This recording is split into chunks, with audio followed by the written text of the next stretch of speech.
Welcome to the Deep Dive. Today, we're jumping back quite a way, actually, to the 1820s and That's 30s. right.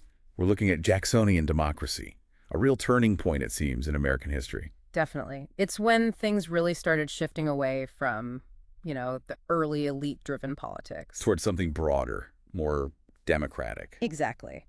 Though it's not quite a smooth path, as we'll see, it was more of a jolt, really. A big change in how the country saw itself, who got a say. And we've got some historical overview excerpts to guide us. We do. They cover the politics, the social changes, economic shifts, pretty comprehensive stuff. Okay. So our mission today, unpack Jacksonian democracy. What was it? What drove it? Key players, big moments, and, how does it still echo today? Yeah, and hopefully find some of those surprising connections, those aha moments. All right, let's start with this idea of the new democracy. Sounds fundamental. Yeah. How different was it from what came before? Jeffersonian democracy, for instance. It's a pretty big pivot, actually. Jeffersonianism, you could say, was more about government for the people. Limited government, acting in their best interest. Okay. Jacksonian democracy pushed for government by the people, direct participation. And that belief, well, it really underpins a lot of what happened in this era. Even the spoils system, which we'll get to. And it wasn't just theory, it changed who actually voted, right? Yep. Universal white manhood suffrage, that seems huge. Absolutely huge. The old property requirements, they started to fall away. Our source mentions between 1812 and 1821, 6 new Western states came in with universal white manhood suffrage from the start. Wow. And even older Eastern states, they lowered the bar significantly. Suddenly, you have this surge of new voters. Changes the whole game. But there's a really dark side to that coin, isn't there? There is a deeply troubling one. While voting rights expanded for white men, black men in the North were actually losing their right to vote. Precisely. The source is very clear. As white suffrage expands, especially out west, northern states are actively disenfranchising black men, systematically. So by the Civil War. Only New England allowed black men to vote. And the South. Much slower even on white suffrage expansion. It forces you to ask who was the common man they talked about and who was deliberately left out. Right, so more voters Yeah. means you need a different kind of politician. Exactly. You couldn't just rely on the old networks. You had to appeal directly to the masses, to the ordinary person. Someone relatable. Yes. And this new democracy, it demanded that kind of leader. Jackson himself, you could argue, wasn't so much the creator of this change, but more a product of it. He embodied what this new, larger electorate wanted, or seemed to want. And Frederick Jackson Turner's frontier thesis, where does that fit? Ah, Turner. He argued that the frontier itself, all that cheap available land out west, it shaped the American character, made it more democratic, more egalitarian. How so? Well, the idea was, on the frontier, you had opportunities, self-sufficiency. It kind of leveled the playing field, broke down old hierarchies, contributed to that democratic spirit. Interesting. But it wasn't just about voting or the frontier spirit, was it? The source mentions working men's parties. That's right. Particularly back east, where industrialization was happening, workers started organizing. What were they asking for? Concrete things, free public schools for their kids, a 10-hour workday, imagine that being a radical demand, and an end to debtors' prisons. Real social and economic justice issues. The locos focos. Yeah, a more radical wing of the Democrats in New York, mentioned in the source. They were really pushing for these kinds of reforms. So what really lit the fire under this? What were the main causes pushing this new democracy forward? Several big things. The Panic of 1819, that economic crisis, was huge. People lost money, farms. Exactly. And they blamed the bankers, especially the Bank of the United States, the BUS. They blamed speculators. This hardship, it pushed ordinary people towards politics. They wanted change. Jackson's supporters especially saw him as the guy to take on those powerful money interests. And slavery, as always, plays a role. The Missouri Compromise. Absolutely. That whole fight over Missouri becoming a slave state, it really spooked the South, made them fear federal power over states' rights. Especially regarding slavery. That was the absolute core of it. So for many white Southerners, the goal became locking down political power at the federal level, protecting their system, their way of life, which was built on slavery. And politically, things were shifting, too. Yeah. A two-party system starting to reemerge. Yes. By 1832, it's pretty clear. You've got the Democrats, Jackson's party, versus the National Republicans, who soon become the Whigs. This division really defined the era. And people were actually voting in much larger numbers. Astonishingly so. Voter turnout jumps from, what, 25% in 1824 Yeah. to nearly 80%, 78% in 1840. That's a massive increase. Wow. And campaigning must have changed completely to reach all those people. Oh, totally. The source talks about banners, parades, rallies, barbecues. Even kissing babies. Apparently so. It's all about mass appeal now, getting people excited, feeling connected, and voting itself changed. The old caucus system, where party insiders picked candidates, that started to die out, seen as too elitist. So more direct democracy. More direct election, yeah. Especially for electoral college members, the people voting directly for the electors. Sounds familiar, right? Very. Okay, let's pivot to that 1824 election, the corrupt bargain. Yeah. Sounds like a real flashpoint. Oh, it was incredibly controversial. You had four main candidates, Jackson, John Quincy Adams, Henry Clay, William Crawford, all technically Republicans. Jackson got the most popular votes. He did, but not an electoral college majority. So it goes to the House of Representatives. And who's the Speaker of the House? Henry Clay. Who came in fourth. So he's out, but he's influential. Very. And Clay, despite being a Westerner like Jackson, throws his support to Adams. Why Adams? They weren't exactly political allies, were they? Well, a couple of things, according to the source. Clay and Jackson were rivals, personally disliked each other, apparently. But maybe more importantly, Clay's American system tariffs, national bank, internal improvements aligned better with Adams. And then Adams wins and makes Clay Secretary of State. Exactly. Which was seen then as the stepping stone to the presidency. Jackson's supporters just exploded. Corrupt bargain. That was the cry. A backroom deal cheating the will of the people. It left this deep sense of distrust, this feeling that elites were rigging the system, really fueled Jackson's movement for the next election. So John Quincy Adams starts his presidency under a cloud. And it didn't get much easier for him. No. The source calls him one of the best secretaries of state, but one of the least effective presidents. He wasn't big on the spoils system, didn't reward his supporters with jobs which alienated people. Didn't play the game. Right.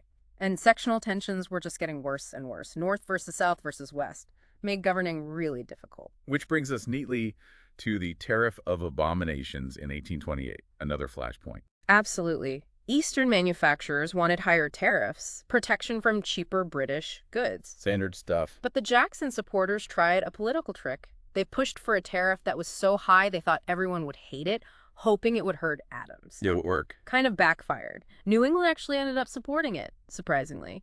And it passed. And the South. Furious. They saw it as the industrial North benefiting at the expense of the agricultural South. Higher prices for goods they bought, potential harm to their cotton exports. And this leads to Calhoun's South Carolina exposition. It does. John C. Calhoun, who was actually Adams's vice president, secretly writes this powerful denunciation, calls the tariff unjust, unconstitutional. And it introduces nullification. Exactly. The idea that a state could just declare a federal law null and void within its borders. He argued, maybe ironically, that this was a way to save the Union by giving states a safety valve against federal power. Wow. So with all that brewing, the corrupt bargain resentment, the tariff anger, the election of 1828 must have been intense. It really was. Lots of mudslinging, personal attacks. But Jackson, running as a Democrat this time against Adams, the National Republican, he just tapped into all that frustration. The common man narrative. He was presented as the champion of the ordinary citizen, the outsider fighting the elites, and he won decisively. Though it's worth remembering, as the source notes, this common man was also a very wealthy plantation owner, owned enslaved people. That's a crucial contradiction. His image as a Western outsider resonated, but his reality was complex. Still, the election felt like a shift. The source calls it the Revolution of 1828. Power moving west, moving to, well, a broader group of white men. So Jackson's in the White House, Jacksonian Democracy in action. We mentioned suffrage, the end of the caucus.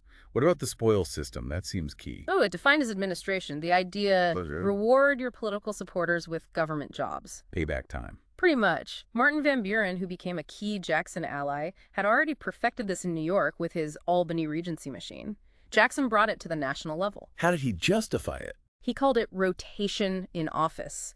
Argued it prevented corruption, got more ordinary citizens involved, a break from appointing people based just on merit or experience. But it had downsides. Big ones, according to the source. It discouraged qualified people from public service if they weren't party loyalists. Competence sometimes took a backseat to loyalty, and yeah, it led to corruption and inefficiency in some cases. Jackson didn't replace everyone, though. No, only about 20%. But the principle was set. Rewarding loyalty became standard practice. And that tension, loyalty versus competence, you could argue we still see that today. Then there was the cabinet crisis, the kitchen cabinet. What was that about? Jackson's official cabinet, apart from Van Buren, wasn't considered very strong. So he started relying on this informal group of advisors, newspaper editors, friends. Not official cabinet members. Right. Critics called them the kitchen cabinet, saw them as having undue influence, being unaccountable. It definitely shows Jackson's more personal, maybe less formal leadership style. And during all this, the huge debate over states' rights versus federal power is raging. The Webster-Hayne debate sounds like a classic moment. A truly major showdown of ideas. Senator Hayne of South Carolina, Calhoun's guy, argued passionately for states' rights, for nullification, the South's protection against the federal government. And Webster? Daniel Webster of Massachusetts, Yep. a powerful orator. He argued just as passionately for the Union, that the Constitution wasn't just a deal between states, but created by we the people. He slammed nullification. And that debate mattered. Hugely. The source suggests Webster's arguments really strengthened Northern support for keeping the Union together in the long run. It laid bare that fundamental conflict. Are we a collection of states or one nation? That tension even played out at a dinner party, right? The Jefferson Day toast. Ah, yes. A very calculated moment. States' rights guys tried to corner Jackson with toasts honoring Jefferson, trying to link him to their cause. Does it work? Nope. Jackson knew what they were up to. He stood up, looked right at Calhoun, his own vice president, and said, "Our Union, it must be preserved." Wow. Direct. Very. Calhoun tried to respond, but it was clear. The split between them on the Union was deep and getting deeper. And then there's the Peggy Eaton affair. Seems like gossip, but it had real political fallout. It did, surprisingly. Peggy Eaton, wife of the Secretary of War, was basically snubbed by the wives of other cabinet members, many allied with Calhoun.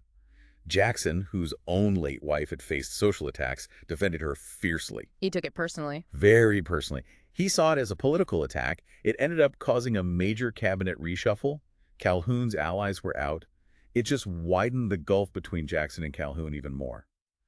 The source even hints, maybe overstating it, that it pushed things towards the Civil War, but it certainly poisoned the relationship. So all this tension finally erupts with the nullification crisis of 1832. South Carolina digs in its heels on the tariffs. They did. Congress passed a new tariff in 32, tried to lower rates a bit, but South Carolina wasn't having it. They formally nullified the tariff, said it wouldn't be collected in their state. And threatened to secede. Yes, if the federal government tried to use force, it was a direct challenge. How did Jackson react? He was a states' rights guy in some ways, but... Not on this. He was furious. Threatened to hang the nullifiers. Sent federal troops down as a show of force. But he didn't invade. No. Behind the scenes, negotiation was happening. Henry Clay, the great compromiser, stepped in again. Another compromise tariff. The tariff of 1833 gradually lowered rates over several years. At the same time, Congress passed the force bill, giving Jackson clear authority to use the military to collect tariffs if needed. So who won? Kind of a draw, maybe? South Carolina backed down from nullification but got tariff concessions. Jackson upheld federal authority but avoided war. But as the source says, it definitely laid more track leading towards the Civil War. That core conflict wasn't resolved. Okay, shifting to economics. Jackson didn't like monopolies, favored laissez-faire. Generally, yes. He was deeply suspicious of concentrated economic power, especially the Bank of the United States. Saw it as benefiting the rich, the elite, and potentially corrupting. Wanted government out of the economy. As much as possible. Promote competition, what he saw as a level playing field. Which leads directly to the bank war. Clay tried to force Jackson's hand on rechartering the BUS early. Right, a political gamble before the 1832 election. Forced Jackson to either veto it and anger the Eastern money guys or sign it and anger his Western base who hated the bank. And Jackson famously said, "The bank is trying to kill me, but I will kill it." And he did. He vetoed the recharter bill. And his veto message was strong stuff. Yeah. Called the bank plutocratic, monopolistic, unconstitutional, even though the Supreme Court had said it was constitutional. Yes, in McCulloch v. Maryland, Jackson basically ignored the Supreme Court, asserted his own view of the Constitution, his own presidential power. It was a direct challenge. And after he won re-election, He moved to dismantle it completely, pulled federal money out of the BUS, put it into various state banks, the so-called pet banks. And the specie circular. Yeah, requiring gold or silver specie for buying public land. No more paper money or credit for that. These moves, withdrawing funds, the specie circular, they seriously shook up the economy, led to instability down the road. But it wasn't all tearing down. You mentioned general incorporation laws, limited liability. Right, those were happening too, making it easier to start companies, encouraging investment by limiting personal risk for investors. That fit his goal of broader economic opportunity. And the Charles River Bridge case. Yeah, the Supreme Court decision there favored competition over monopoly for things like bridges and utilities, very much in line with Jacksonian thinking, according to the source. But then, his Maysville Road veto Vetoing federal funds for a road inside Kentucky. showed his state's right side on internal improvements. Federal money shouldn't pay for purely local projects, he argued, even if it slowed development. Okay, we have to talk about one of the absolute darkest chapters of this era, the removal of Native American tribes. Yes, it's brutal and morally indefensible. Jackson's administration pursued it relentlessly, forcing tribes, especially the Cherokee, Creek, Choctaw, Chickasaw, and Seminole, the 5 civilized tribes, off their ancestral lands in the southeast. Pushing them west of the Mississippi. Oklahoma, basically. The Indian Removal Act of 1830 gave it a legal veneer, but it was forced displacement. And the Cherokee had done so much to assimilate, hadn't they? Remarkably so. Written language, newspaper, constitution, farming, they embraced many aspects of white American culture. But their land. Valuable land, especially in Georgia after gold was discovered. That sealed their fate in the eyes of the state and many settlers. The Supreme Court actually ruled in their favor, didn't it? Worcester v. Georgia. Yes, Chief Justice John Marshall ruled Georgia's laws didn't apply in Cherokee territory, affirmed federal treaties. But Jackson's reaction. Reportedly, John Marshall has made his decision, now let him enforce it. Basically, defiance. He wouldn't back the court. The Cherokee were powerless. Leading to the Trail of Tears. In 1838, the force marched west. Thousands died from disease, starvation, cold, just horrific. And the source reminds us, other tribes face violence too. The Seminole Wars in Florida, the Black Hawk War, all part of this removal policy. A terrible legacy. Meanwhile, on the southwestern frontier, Texas is emerging. Right. Americans had been moving into Texas, which was part of Mexico after it won independence from Spain. Mexico allowed it under certain conditions. Which the settlers often ignored. Pretty much. Tensions grew over slavery, which Mexico restricted, and local rights led to the Texas Declaration of Independence in 1836, Sam Houston leading the charge. The Alamo, Goliad, symbols of resistance. Then Houston wins at San Jacinto. Texas is independent. But Jackson hesitated to recognize it. It was tricky. Recognizing Texas, potentially annexing it later, meant dealing with the slavery question again. Would it be a slave state? That would upset the balance in the Senate. A political hot potato. Exactly. Jackson was nearing the end of his term, wanted a smooth handover to Van Buren. So he waited until his very last day in office, 1837, to formally recognize the Republic of Texas. Left annexation for later. Okay, so Jackson's strong presidency, his use of power, it creates opposition. The Whig Party forms. Yes, specifically in opposition to King Andrew I, as they called him. They saw him as acting like a monarch, overstepping his bounds. Who were the Whigs?